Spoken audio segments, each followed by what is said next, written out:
Voltamos com a Alerj Debate. Hoje aqui no estúdio da TV Alerj, a deputada e relatora da CPI sobre crianças e adolescentes desaparecidos, Andréa Zito, e também a presidente da ONG Portal Kids Mães do Brasil, Val Ferrão.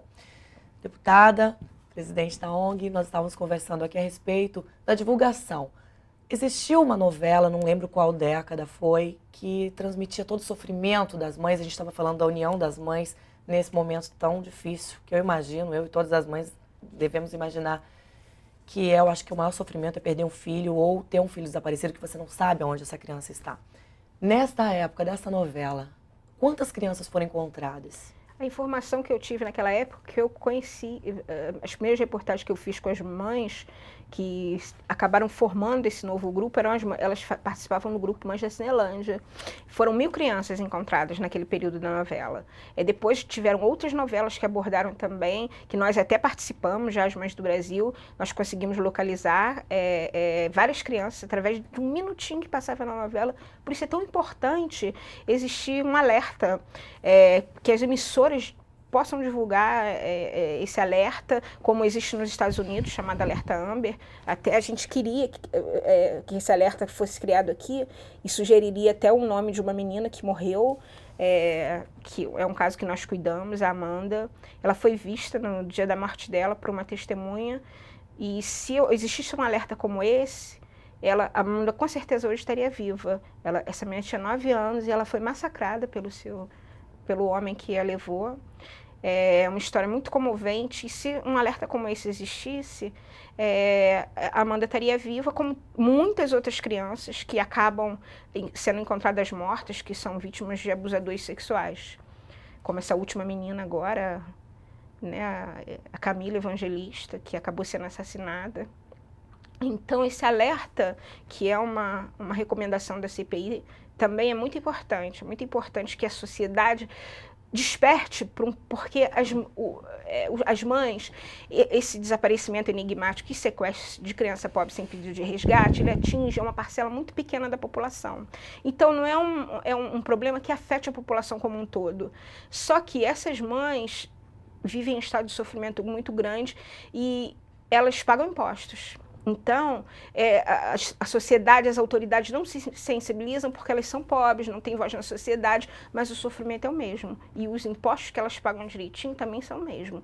Então, essa é uma grande reivindicação da gente, uma tentativa que a gente faz de sensibilizar, né? Nós temos redes sociais agora, fizemos já muita campanha na imprensa, na televisão, nas novelas, agora nós temos redes sociais, blog, Orkut, inclusive nós achamos uma menina desaparecida há 30 anos pelo Orkut. Então, como a divulgação é importante, mas é preciso sensibilizar a sociedade, que todo mundo faça dessa causa um pouquinho a sua também.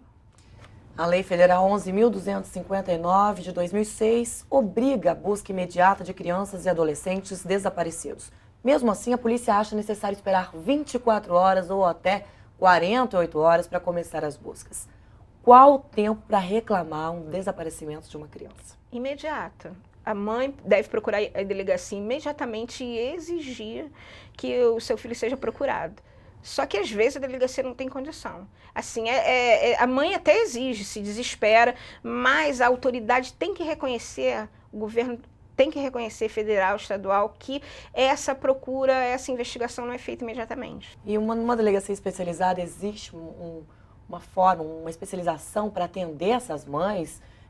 Policiais treinados, pessoas treinadas para atender esse tipo de caso que a pessoa está desesperada? Eu só vi isso, na verdade, no Paraná, né, no CICRID, que faz um trabalho magnífico em relação às crianças, né? Não, nesse caso, até separa crianças dos adolescentes.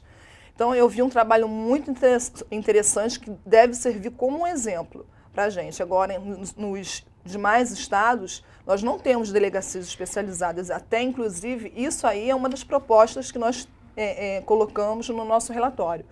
Porque, infelizmente, o poder legislativo é muito limitado, né? Então, nós fizemos algumas propostas e uma delas foi justamente que cada estado pudesse formar delegacias especializadas. Cada município, sem dúvida alguma, seria uma coisa muito difícil, talvez até impossível.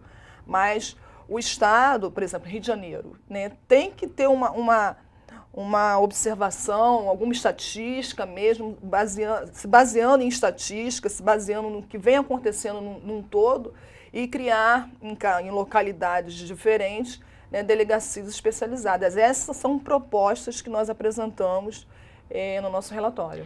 Essa é uma luta muito antiga das mães do Brasil, porque desde o início nós percebemos a importância de terem profissionais especializados, policiais especializados no tratamento do desaparecimento de crianças, porque o que acontece nas delegacias? Há uma rotatividade muito grande de policiais, eles estão sempre mudando. Então, até esses plantões que eles voltam de uns dias depois, é muito complicado. Você vê a delegacia de sequestro do Rio de Janeiro, é maravilhosa, mas os policiais recebem treinamento, eles estão em investimento e eles estão ali há muito tempo aprendendo como lidar com aquela situação. O que a Delegacia de Desaparecimento de Pessoa precisa. E a gente tem colocado muito aqui, a gente está colocando muito a questão da Secretaria da Polícia Civil. Mas no próprio relatório a gente cita também a Polícia Federal, a Polícia Rodoviária Federal, porque tem que ser um trabalho em conjunto. Né? A gente percebe que as crianças desaparecem, saem de um estado para o outro, né? E não há aí um apoio da Polícia Federal, não há apoio da Polícia Rodoviária Federal, e isso aí é uma demonstração de que são trabalhos paralelos, né? Quando acontece, são trabalhos paralelos, na verdade. A participação da Polícia Federal em alguns casos é de extrema relevância. É uma reivindicação nossa num caso de sequestros em série de meninos que vem acontecendo desde 2001. A gente já pediu diversas vezes a entrada da Polícia Federal nesse caso, porque há indícios de que crianças foram remetidas para o exterior ilegalmente. Até 40 passaportes de crianças foram fraudados no ano de 2002. E nunca a gente teve essa reivindicação atendida, justamente porque quem cuida de casos de desaparecimento de criança é a Polícia Civil. Mas como a gente vai descobrir indício de que essas crianças foram remetidas para o exterior, sem a entrada da Polícia Federal, que é muito mais capacitada? Então isso também é outra coisa que tem que ser revista para que as crianças não fique essa interrogação.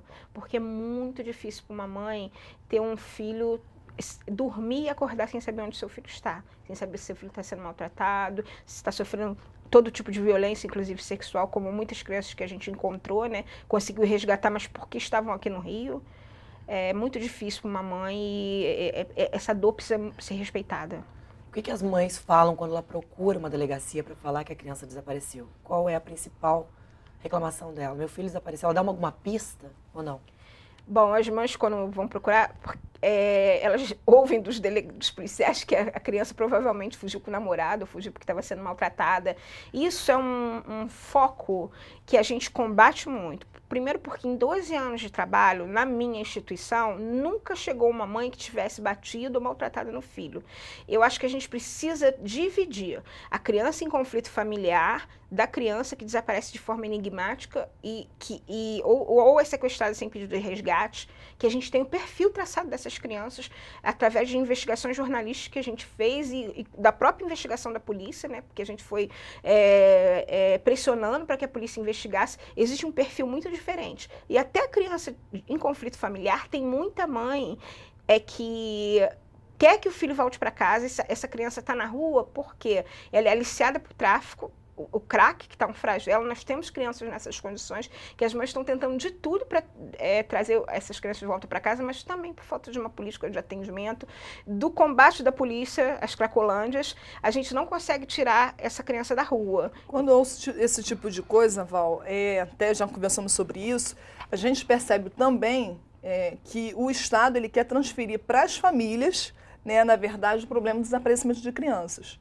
Ele não consegue assumir isso. Dificilmente a gente percebe que o Estado tenha consciência. É o que eu venho sempre batendo na mesma tecla. Eles preferem levar esse problema para a família, porque os pais maltratam seus filhos, né, coisas desse tipo. Eles nunca querem assumir que o grande problema, né, existe muitas vezes por conta realmente de falta de estrutura, por falta de conhecimento. Eu citei o caso de conselhos tutelares, né, nós percebemos também que vários conselheiros não têm uma capacitação, né, nós citamos isso também no nosso relatório. Então, a falta de estrutura, de uma forma geral, e o conhecimento desses profissionais também prejudicam, mas, na verdade, eles querem sempre transferir esse grande problema para as famílias. É mais fácil, né? Porque elas realmente não têm voz, e quando elas escutam esse tipo de coisa, elas ficam tão decepcionadas que elas querem agir por conta própria. E existe, quando uma criança é encontrada, ela fala o porquê ela saiu, ela fala porque ela estava usando droga, ela fala que ela foi sequestrada. O que aquela criança fala quando vocês encontram?